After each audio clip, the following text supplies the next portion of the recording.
রাত তখন ঠিক 2:47। আলাস্কার উত্তর সীমান্তে অবস্থিত ফোর্ট গ্রিলি মিলিটারি বেসের র্যাডার কন্ট্রোল রুমে পিন পতন নীরবতা বিরাজ করছে। সার্জেন্ট মাইকেল হেন্ডারসন সে রাতে ডিউটিতে ছিলেন। গত 12 বছর ধরে তিনি র্যাডার স্ক্রিনের সামনেই বসে আছেন। কত শত রাত তিনি স্ক্রিনের দিকে চেয়ে কাটিয়েছেন তার হিসেব নেই, কিন্তু সে রাতটি ছিল অন্যরকম। সে রাতের পর তার জীবনে আর কখনো আগের মতো কিছু হয়নি। তার কথাই বলতে গেলে সে রাতের পর তিনি আর কখনো নিশ্চিন্তে ঘুমাতে পারেননি। রাডার স্ক্রিনে হঠাৎ করে 5টি ছোট ছোট লাল বিন্দু জ্বলে উঠল মাত্র 3 সেকেন্ডের জন্য। তারপর সেগুলো মিলিয়ে গেল, যেন কিছুই হয়নি, যেন আকাশে কেউ ছিলই না। হেন্ডারসন প্রথমে ভাবলেন হয়তো চোখের ভুল কিংবা যন্ত্রের কোনো গোলমাল, কিন্তু তার প্রশিক্ষিত চোখ তাকে বলছিল অন্য কথা। তার মেরুদণ্ড বেয়ে একটি ঠান্ডা স্রোত নেমে যায়। তিনি বুঝতে পারছিলেন কিছু একটা ভয়ঙ্কর ঘটে গেছে, কিন্তু কি ঘটেছে সেটা তখনও তার জানা ছিল না। পরবর্তী কয়েক ঘণ্টায় যা ঘটল তা বিশ্ব সামরিক ইতিহাসে এক নতুন অধ্যায়ের সূচনা করল।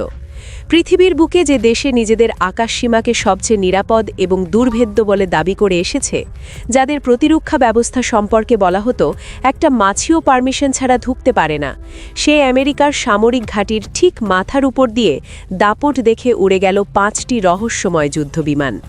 এবং সবচেয়ে অপমানজনক ব্যাপার হল আমেরিকার শত শত বিলিয়ন ডলারের প্রতিরক্ষা ব্যবস্থা সে রাতে একদম বোবা হয়ে গিয়েছিল। এই খবরটি এখনও আনুষ্ঠানিকভাবে প্রকাশিত হয়নি। পেন্টাগন এ বিষয়ে সম্পূর্ণ নীরব। হোয়াইট হাউস থেকে কোনো বিবৃতি আসেনি, কিন্তু গোপনীয় সামরিক নথি এবং একাধিক উচ্চপদস্থ সূত্র থেকে প্রাপ্ত তথ্যের ভিত্তিতে এই রিপোর্ট তৈরি করা হয়েছে। যা জানা গেছে তা শুধু উদ্বেগজনক নয়, বলা হয় রীতিমতো আতঙ্কজনক। সে রাতে ফোর্ট গ্রিলি বেসতে কি ঘটেছিল সে বিষয়ে বিস্তারিত জানার জন্য আমাদের একটু পেছনে ফিরে যেতে হবে। ফোর্ট গ্রিলি আমেরিকার সবচেয়ে সংবেদনশীল সামরিক ঘাঁটিগুলোর মধ্যে একটি। এখানে রয়েছে ground based mid course defence system, যা মূলত আন্তঃমহাদেশীয় ব্যালিস্টিক মিসাইল প্রতিরোধে ব্যবহৃত হয়। এই ঘাঁটিতে যে ধরনের নিরাপত্তা ব্যবস্থা রয়েছে সেখানে তাত্ত্বিকভাবে একটি পাখিও পারমিশন ছাড়া ঢুকতে পারার কথা না, কিন্তু বাস্তবে যা ঘটল তার সব তথ্যকেই ভুল প্রমাণিত করে দিল। সার্জেন্ট হেন্ডারসন যখন রাডার স্ক্রিনে সেই 5টি লাল বিন্দু দেখলেন, তার প্রথম বিবৃতি ছিল এটিকে যান্ত্রিক ত্রুটি হিসাবে উড়িয়ে দেওয়া। আলাস্কার এই অঞ্চলে মাঝে মাঝে বায়ুমণ্ডলীয় গোলযোগের কারণে রাডারে ভুয়া সিগন্যাল আসে। আবারও বোরিওলিস বা উত্তরের আলো যখন তীব্র হয় তখন কখনো কখনো র্যাডার স্ক্রিনে অদ্ভুত প্যাটার্ন দেখা যায়।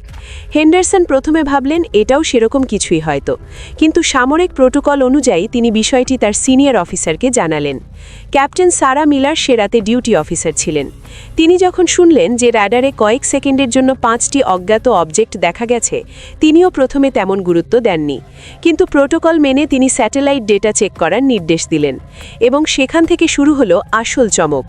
উচ্চ ক্ষমতা সম্পন্ন ইনফ্রারেড স্যাটেলাইট থেকে প্রাপ্ত ফুটেজ যখন স্ক্রিনে ভেসে উঠল, সেই মুহূর্তে রুমে উপস্থিত সবার মুখ সাদা হয়ে গেল।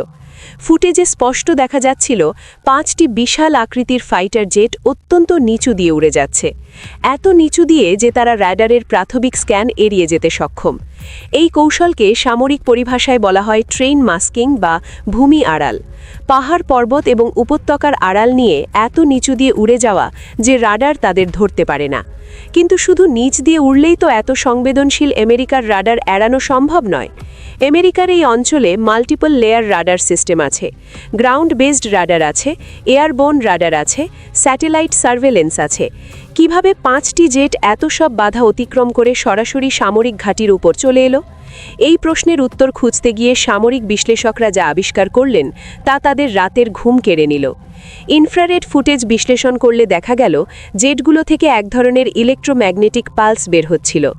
এই পালস আশেপাশের সমস্ত রাডার সিগন্যালকে বিভ্রান্ত করে দিচ্ছিল, ফলে রাডার অপারেটররা স্ক্রিনে কিছুই দেখতে পাচ্ছিলেন না, যেন আকাশ একদম ফাঁকা, যেন সেখানে কোনো বিমানই নেই। এই প্রযুক্তিকে বলা হয় অ্যাক্টিভ ইলেকট্রনিক কাউন্টারমেজার এবং এই প্রযুক্তি এতটাই অ্যাডভান্সড যে এতদিন আমেরিকা ভাবত এটা শুধু তাদের কাছেই আছে। কিন্তু সবচেয়ে বড় ধাক্কা তখনই এলো যখন জেটগুলো হাই রেজলিউশন ছবি বিশ্লেষণ করা হলো। জেটগুলোর গঠন দেখে প্রথমে মনে হচ্ছিল এগুলো চীনের কুখ্যাত JASSM-16D ইলেকট্রনিক ওয়ারফেয়ার জেট। চীন এই জেট তৈরি করেছে আমেরিকার গ্রোলার EO-18G এর প্রতিদ্বন্দ্বী হিসাবে। এই জেটের প্রধান কাজ শত্রু রাডার এবং কমিউনিকেশন সিস্টেমকে অচল করে দেওয়া।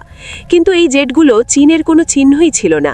ছবিটি আরও বিশ্লেষণ করলে দেখা গেল জেটগুলোর মূল বডিতে ফার্সি হরফে কিছু লেখা আছে। ভাষা বিশেষজ্ঞদের কাছে পাঠানো হলে তারা জানালেন লেখাটি হলো আইতারুল কিতালা সাবা, বাংলায় অর্থ ছায়া যুদ্ধ বিমান।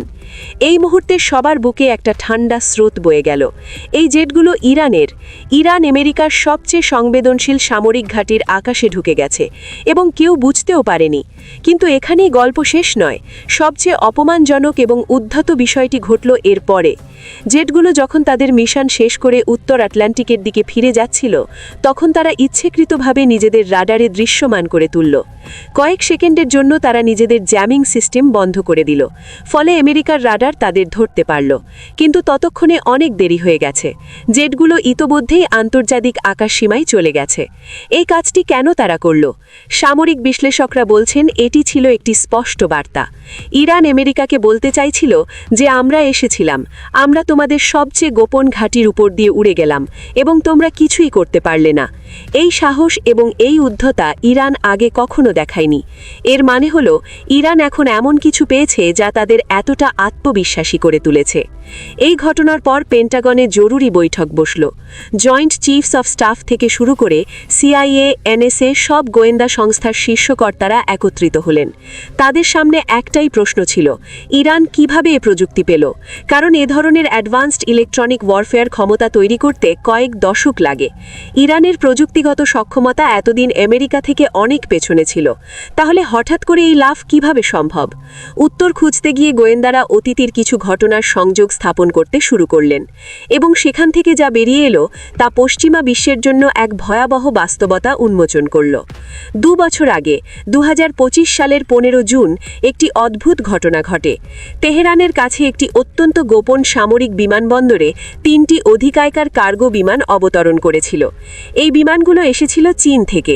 তাদের মধ্যে কি ছিল সেটা নিয়ে তখন অনেক জল্পনা কল্পনা হয়েছিল। পশ্চিমা গোয়েন্দারা তখন অনুমান করেছিলেন যে এই কার্গো বিমানে হয়তো সাধারণ সামরিক সরঞ্জাম আছে, কিছু মিসাইল পার্টস, কিছু ইলেকট্রনিক যন্ত্রপাতি, এ ধরনের কিছু। কিন্তু আজকের ঘটনার পর সব হিসেব নতুন করে করতে হচ্ছে। এখন মনে হচ্ছে ওই কার্গো বিমানে করেই চীন তাদের সবচেয়ে অ্যাডভান্সড ইলেকট্রনিক ওয়ারফেয়ার প্রযুক্তি ইরানে পাচার করেছে। এই সন্দেহ আরও জোরালো হয় যখন আমরা ইরান এবং চীনের মধ্যে স্বাক্ষরিত 25 বছরের কৌশলগত চুক্তির কথা মনে করি। এই চুক্তি স্বাক্ষরিত হয়েছিল 2021 সালে। চুক্তির বিস্তারিত কখনো প্রকাশ করা হয়নি। পশ্চিমারা ধারণা করেছিল এটি মূলত অর্থনৈতিক সহযোগিতার চুক্তি।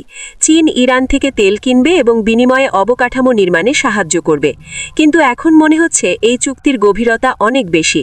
এই চুক্তির আওতায় চীন ইরানকে তাদের সবচেয়ে অ্যাডভান্সড সামরিক প্রযুক্তি দিয়ে দিচ্ছে। চীনের JASSM-16D জেট সম্পর্কে একটু বিস্তারিত জানা দরকার। এই জেট চীনের এভিয়েশন ইন্ডাস্ট্রি কর্পোরেশন তৈরি করেছে। এটি মূলত শেনিয়াং জেলো ফাইটার জেটের একটি বিশেষ ভার্সন। সাধারণ জেলো এখানে এয়ার টু এয়ার কম্ব্যাটের জন্য ডিজাইন করা।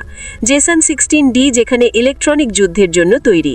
এই উইং টিপে দুটো বিশাল জ্যামিং পড লাগানো আছে। এই পডগুলো থেকে যে ইলেকট্রোম্যাগনেটিক পালস বের হয় তা শত্রু রাডার, কমিউনিকেশন, এমনকি মিসাইল গাইডেন্স সিস্টেমকে সম্পূর্ণ অচল করে দিতে পারে। কিন্তু ইরানের ছায়া যুদ্ধবিমান মূল চীন ভার্সন থেকে আলাদা বলে জানা যাচ্ছে। পেন্টাগনের প্রাথমিক বিশ্লেষণ বলছে ইরান চীনা প্রযুক্তি হুবহু ব্যবহার করেনি। তারা নিজেদের মতো করে এটিকে মডিফাই করেছে। জেটের ইঞ্জিনে পরিবর্তন এনেছে, জ্যামিং সিস্টেমকে আরও শক্তিশালী করেছে এবং সবচেয়ে গুরুত্বপূর্ণ বিষয় হলো তারা এই জেটের স্টিলথ ক্যাপাবিলিটি বাড়িয়ে দিয়েছে।